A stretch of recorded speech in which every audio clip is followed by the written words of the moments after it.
নমস্কার আমার সকল মিষ্টি বন্ধুরা, কেমন আছো তোমরা? আই হোপ কি তোমরা যেখান থেকে আমার ব্লগটি এখন দেখছো তোমরা সকলে খুব ভালো আছো, আর আমরাও ভালো আছি। প্রতিদিনের মতন আজকেরও একটা নতুন সকালে শুরু করে দিলাম আমার ডেলি রুটিন ব্লগ। চলো, ওদিকে ছেলে বাইরে ও কিছু দেখাচ্ছিল, তো ওর দুষ্টুমিটাও তোমাদের সঙ্গে শেয়ার করলাম। কারণ আমি ভাবছিলাম কিছু হয়েছে, দেখলাম না, বাইরেও আমাকেও কিছু একটা দেখাচ্ছিল। আর সকালে ওকে তুলতে না আমার অনেকটা সময় লাগে, জানো তো। আসলে আমরা বাইরে থেকে দেখে সব জিনিসটাকে হয়তো সহজ মনে করি, কিন্তু ভেতর থেকে সেটা প্র্যাকটিক্যালি যদি আমরা বুঝতে চাই তখন কিন্তু সেটা অনেক কঠিন হয়ে যায়। আসলে এটাই হয়, আমরা সব কিছু দেখেই বিচার করি। সব কিছু তো দেখে বিচার করলে হয় না, কিছু কিছু জিনিস থাকে যেগুলো আমাদের বুঝতে হয়, আর না বুঝলে কিন্তু সেটা সত্যিই কিন্তু সেই বিষয়টা ধারণা করা যায় না। তো যেমন এই যে সংসার, ছোট্ট কয়েকটা অক্ষরের হয়তো একটা নাম, কিন্তু এই সংসার যে গুছিয়ে গাছিয়ে সব কিছু শুধু গুছিয়ে গাছিয়ে রাখাটা না, সংসার করাটা তো ওইটাই তো মূল। তো ওইটা তো কয়েকটা শব্দ মাত্র, তবে এর ব্যাখ্যা কিন্তু অনেক বড়। কারণ প্রত্যেকটা দিন এক একটা গৃহিণীর সংসারের দায়িত্ব কিন্তু কম থাকে না, বা সেই সংসার সামলাতে অনেকটা তাদের নিজের কথা হয়তো ভুলেই যায়।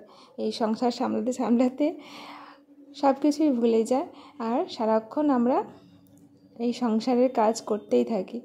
তো যাই হোক, চলো, আশা রাখি আজকের ব্লগটাও ভালো লাগবে।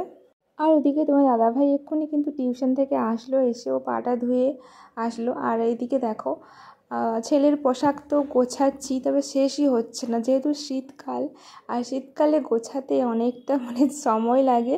বিছানা তুলে নিয়েছি, বিছানা তুলতে তো অনেকটা সময় লাগে, গরমকালের মতন তো এতটাও নয় যে একটা কিছু করলাম ব্যাস চেঞ্জ করে দিলাম। শীতকালে লেপ ব্ল্যাঙ্কেট এত কিছু গোছানো সবটাই কিন্তু একটা সময় ধরে চলতে থাকে, তারপরেই কিন্তু সেটা গুছিয়ে গাছিয়ে উঠতে তারপরে পারফেক্ট হলেই কিন্তু ওই গোছানোটা কমপ্লিট হয়। তো যাই হোক, এদিক ওদিক কাজটাও তোমাদের সঙ্গে কথা বলতে বলতে করে নিচ্ছি।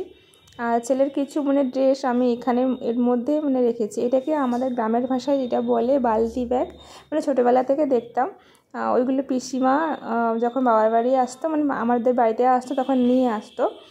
তো সেদিন থেকে জানতাম এটা বালতি ব্যাগ, আমার খুব ভালো লাগতো এটা।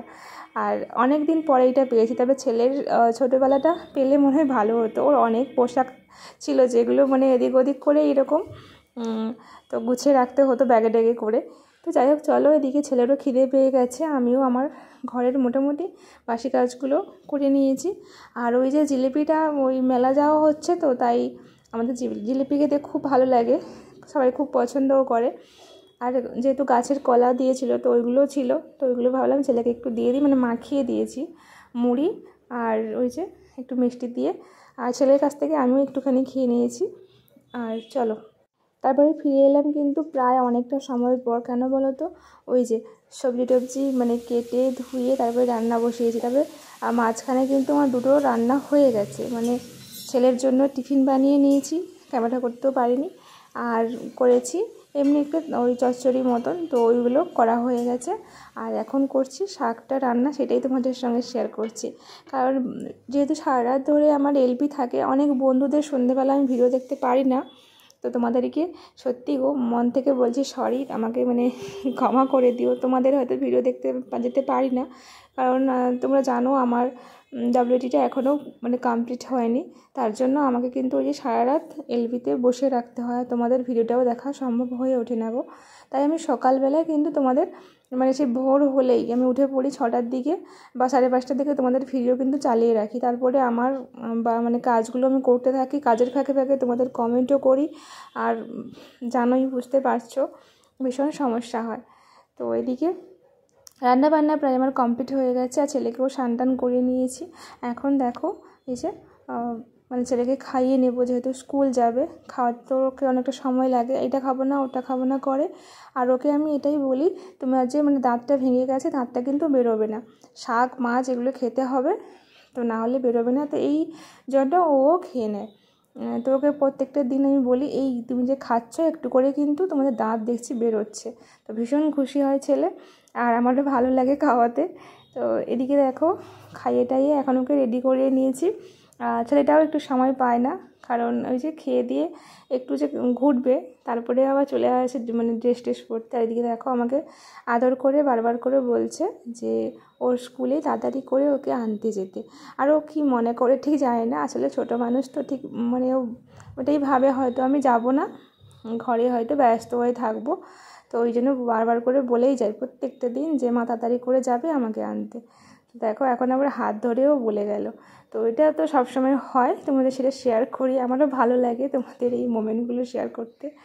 দেখো এখন ওরা দুজনে স্কুল চলে যাচ্ছে, আর আমি কিন্তু ঘরের মধ্যে একা। তো তারপরে চলে এসলাম এই যে আমার প্রিয় বন্ধুগুলোর সাথে একটু সময় কাটাতে। আর দেখলাম এই যে অ্যাগ্লোনিমাতে না ফুল, অনেক দিন থেকে তোমাদেরকে দেখাচ্ছিলাম, কুড়ি এসেছিলো। ওইটা ফুলটা নাকি ভালো না শুনেছি, তো শরীরের পক্ষে, তো ওর মানে কোনো বিষাক্ত ফুল টুল শুনেছি, এই জন্য না যেহেতু মানে ভিডিও টিডিওগুলো দেখি, তাই ভাবলাম না এটাকে আজকে মানে কেটে ফেলবো। তার আগে টবগুলো একটু মুছে নিয়েছি, কারণ একটু জল টল দেওয়ার পরে মাটি টাটিগুলো কাদাগুলো লেগে গেছিলো। আর এই ফুলটা দেখো বেশ সুন্দর লাগছিলো, আর কিছুটা ওই যে তোমার কচু ফুল হয় ওই রকম টাইপেরই লাগছিলো। তবে আমার খুব পছন্দের মানে গাছগুলো, খুব ভালো লাগে এদের সঙ্গে, মানে এদের গায়ে হাত দিতে বা এদের জল দিতে খুব ভালো লাগে আমার। তো এই যে সুন্দর যে একটা ঘর সাজানোর যে ব্যাপারটা, এটা কিন্তু সব মেয়েরই কিন্তু থাকে। আর এরকম সাজানো গোছানো থাকলে বেশ মনটাও ভালো লাগে। সারাদিন যখন একা থাকি বেশ এদের সঙ্গে মানে দিকে তাকিয়ে থাকতে ভালো লাগে। আর যে কোনো সুন্দর জিনিসটা তৈরি করতে কিন্তু অনেকটা সময় লাগে, ধৈর্য আর সময়। তো এইটা দিয়ে কিন্তু যদি আমরা সংসারটাকে ওইভাবে সাজাই, তাহলে কিন্তু হ্যাঁ একটা সময়ের পর সাজানো গোছানো অবশ্যই হয়ে যায়। তবে সেটা কিন্তু অনেকটা তোমাকে ধৈর্য নিয়ে করতে হবে, না হলে কিন্তু কোনো জিনিসের মানে হঠাৎ করে সৌন্দর্য কিন্তু চলে আসে না, সেটা সময় দিতে হয়। আর ধৈর্য ধরে কিন্তু নিজেকে মানে থাকতে হয়। তো সেই ধৈর্য নিয়ে একটু সময় দিলে সংসারটা কিন্তু সত্যি খুব সুন্দর সেজে ওঠে। আর আমরা সব মেয়েরা কিন্তু এটাই পছন্দ করি, একটা সাজানো গোছানো সংসার। তো দেখো কথা বলতে বলতে এদিকে মানে স্নান টানও করে নিয়েছি, আর দুপুরের মেনুগুলো দেখাচ্ছিলাম এদিকে। তো খাওয়া দাওয়া সেরে এখানে মানে বারান্দাতে একটু রোদ্দুর লাগে, তো এখানে একটু বসি, তেল হাতে পায়ে একটু তেল মানে মেখে টেখে নিয়ে একটু রোদ্দুরে বসি, বেশ ভালো লাগে। আর রোদ্দুরে বসলে জানো ভিটামিন ডি তৈরি হয় এই সময়, মানে শীতকালে যেহেতু যে কোনো আমরা অয়েল টোয়েল ইউজ করি, বডি অয়েল বলো বা যাই হোক, আমরা তো সর্ষের তেলটাই ইউজ করি বেশি, কারণ ভীষণ ঠান্ডা লাগে আমার। আর তারপরে দেখো একটু রেস্ট টেস্ট নিয়ে এখন রেডি হয়ে গেছি, ছেলেকে কিন্তু আনতে যাচ্ছি। আর ছেলেকে আনতে যাওয়া মানে আবার ওকে নিয়ে এসে সঙ্গে সঙ্গে খাওয়ানো, মানে আবার একটা সময় যাবে। তো এই দেখো ওকে নিয়েও চলে এসেছি, ওদিকে খাবারটাও মানে বেড়ে দিয়েছি। তারপরে জামা কাপড়গুলো বাইরে থেকে তুলে নিয়ে আসলাম, ভাবলাম চলো এগুলো একটু গুছিয়ে টুছিয়ে নিই। আর যে কথাটা বললে নয়, এত সময় ধরে আমার যে সকল মিষ্টি বন্ধুরা আমার সাথে ছিলে, তোমাদেরকে অসংখ্য ভালোবাসা। আর ভিডিওটি ভালো লাগলে অবশ্যই লাইক কমেন্ট করে জানিও। চাইলে আমার এই ছোট্ট পরিবারের একজন মিষ্টি সদস্য হয়ে থাকতে পারো। আর প্রত্যেকটা দিন এইভাবে সুন্দর সুন্দর ব্লগ অবশ্যই তোমরা দেখতে পাবে। তার জন্য পাশে থাকা বেল আইকনটি অবশ্যই প্রেস করে দিও। আর আজকের ব্লগটা এই পর্যন্ত। সকলে খুব ভালো থেকো, দেখা হচ্ছে আরও একটি নতুন ব্লগের সাথে। টাটা।